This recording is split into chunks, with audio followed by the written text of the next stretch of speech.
আগে বলছি, একবার যদি রোগীর কাছে বাড়ি করতে পারি না, তাহলে এই বাকি কেন আজীবন আমি এই গায়ে ওই গলি মুখ হবো না। শুধু বাবার জমিটা বেঁচে যাও। শুধু বাপের জমির উত্তরাধিকারী হলে হবে না, বাবার সম্পত্তির ভাগ পাবে আর বাপের ভাগ পাবে না। বাবা, এ কি আপনার এখানে? মা কতক্ষণ ধরে আপনাকে খুঁজছে। চলুন। ও, রাজুর জন্য ভাববেন না, দীপ আছে তো, ওই দিবি। বাবা, রাজু বিশ্রাম নেই, আপনি চলুন।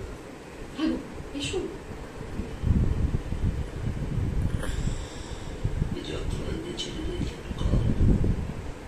কিছু বললেন বাবা?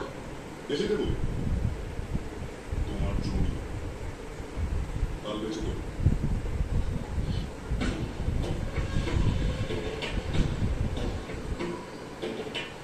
আজ রাত্রি তোমার কাল